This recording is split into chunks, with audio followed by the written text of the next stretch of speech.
so glad that Alfredo's up here sitting in the front row and videotaping this. I had sent him out a not a prayer request, I guess it was in a way.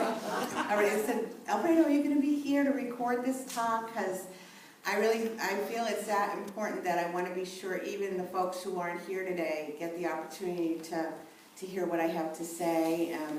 We'll be posting it on Facebook, our Facebook group, and sending it out in our email, hopefully, right? If everything goes well.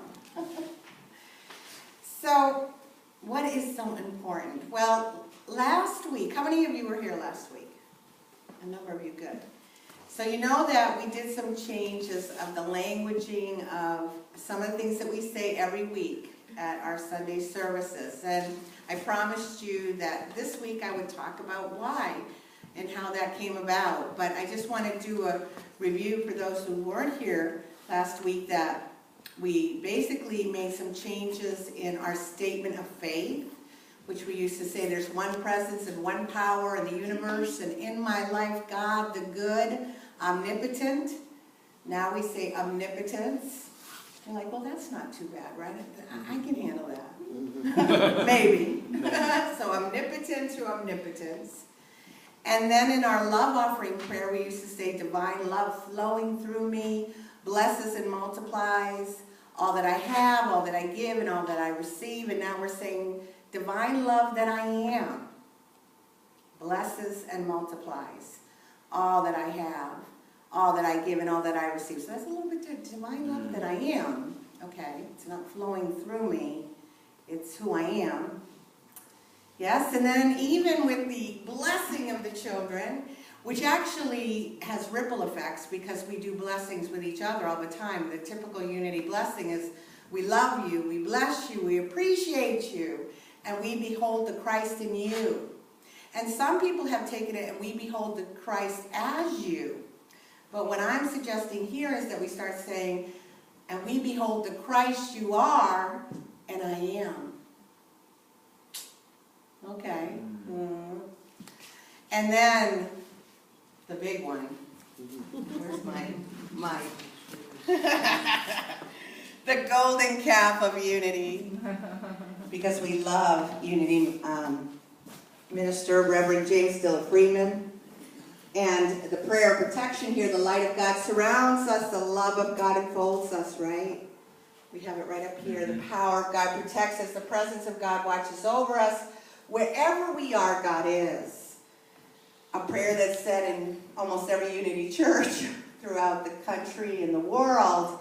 And what we're suggesting that we try for a while is this call and response where the platform assistant, Dimitri, you'll have the pleasure today, will lead us with the original prayer from James Dilla Freeman, but he's going to say me. The light of God surrounds me, and we'll respond what? I am the light of God. Right? The love of God enfolds me. I am the love of God. We'll respond. And then together we will continue to say the last line, wherever we are, God is. So what is this all about?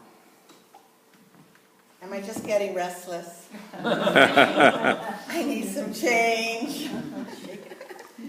Well, as I had told you, oh, and I also intend for us to look at our mission statement. But we need to wait until our November 2nd congregational meeting to do that, because I can't just change it without, thank God, right, you're saying, without a vote from the membership. So, I had to rein myself in. Because our mission statement is the Unity Church of Central Massachusetts is a loving spiritual home that celebrates the Christ presence in everyone. And so I want us to look at that word in. And I hope it'll be clearer to you by the end of my talk today why. So, how did this all start? It actually started for me 20 years ago, but I had my light bulb moment finally. You know how seeds are planted along the way? I've had lots of seeds planted. I'm going to be talking to you a little about that this morning, but it happened not last weekend, but the weekend before for me. Spending 10 hours in a 12 hours class up at Unity on the River with Paul Hasselbeck, I had the aha, finally. Finally, I think probably having Paul in my face for 10 hours is enough for anybody to wake up. But I also know that I've been exposed to this material before and I just wasn't ready to receive it. And I think really what happened, it is that plowing of the field, the planting of the seeds over the many years that finally took root and are blooming now in my life. And so really what I'm sharing with you is a process that I'm going through. You may be on board with me and going through exactly what I'm experiencing, and some of you will be like, I do not know what she's talking about, or I don't agree with what she's talking about, and all that's okay. Because I've been every step of the way in this. So who was with me at this class? I'm going to probably forget someone, but Patty Rossi, stand up, because I want people to also be able to go and question you. Joellen Stone, Jill Baldarelli, Pat Sardi, Kathy Luando, Karen Majot, and Carmen Scafidi. Did I forget anybody who was up there at that class? So look at these faces, because you can also grill them afterwards. Don't just come to me. And there were like about, I don't know, 10, there were 18 in the class from different Unity churches. And as you know, some of you know I was on vacation. You might have wondered, why? Why did you go to a class on vacation? But for me, to be a student is an opportunity for spiritual renewal. I mean, how often do I get to be a student, and how often do I get to be in the presence of someone like Paul Hasselbeck, whose books I teach to all of you? So this was a wonderful opportunity for me, and I think that's also why I was there, very open and receptive, as students are, to learn and to understand what he was communicating. So what basically happened for me at that class is I finally got an understanding of the vessel consciousness versus Verity consciousness. That's the title of the talk, right? Finally, I think, well, I'm not going to say I've completely got it, but it's like the curtain started to part and the sun started to shine in the window, and I was like, oh, I understand. Because like I said, this is not the first time I have ever heard this. I've been in Unity for 20 years. I started with Unity in 1994. And Charles and Myrtle Fillmore, the co-founders of Unity, write extensively about Verity consciousness.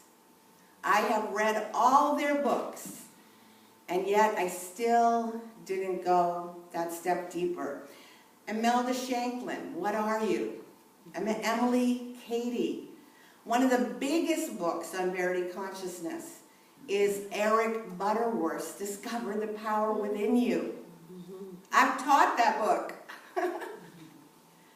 And I know some of you, I am going to explain what Verity consciousness is, because some of you go, what is she talking about? I'll just tell you quickly. Vessel consciousness is Spirit and God works in and through and as me. How many times have you heard me say that? I love that prayer. The Spirit moves in and through and as me. Okay? Verity consciousness is God is, I am. I am Spirit. There's nothing to move in and through and as me. It is me. Gosh, heresy. We're trying to overcome, many of us, years and years of conditioning in traditional religion. I was an Episcopalian for 35 years. So you can understand how difficult it is for me, and maybe you, to get that concept of Verity consciousness. I am the Christ. Not the Christ within. I am the Christ. Okay. Last year, for 24 weeks, I taught Paul Hasselbeck's Heart-Centered Metaphysics. I taught this for 24 weeks last year. New. Still coming up here. Spirit moves in and through and as me. I invoke the Spirit to enter into my heart. Right? I read Linda Martella Whitstead's book, talking to God with, praying to God, how to pray without talking to God. Taught that for 6 weeks just recently in Life of Prayer. I came in here and gave you a lesson on it. Do you remember?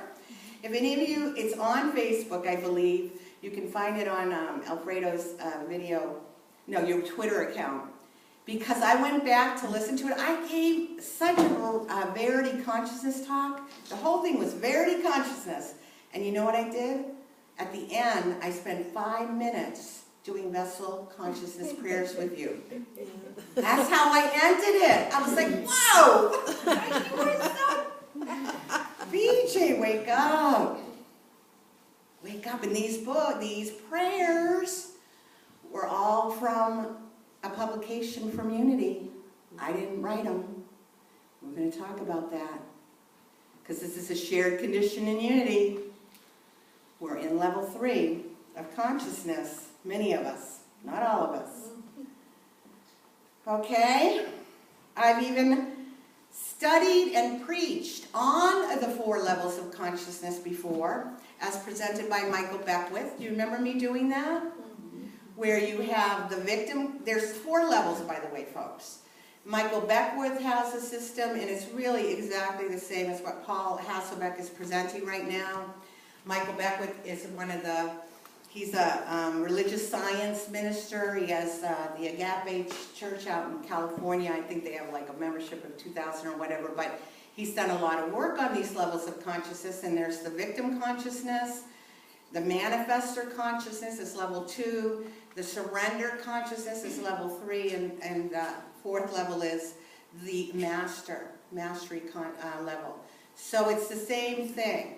So when his surrender consciousness level is the same as what Paul calls vessel. Paul calls it victim. It's easier to remember Paul's because it's victim, victor, vessel, verity. Okay? Isn't that nice? The 4 V's.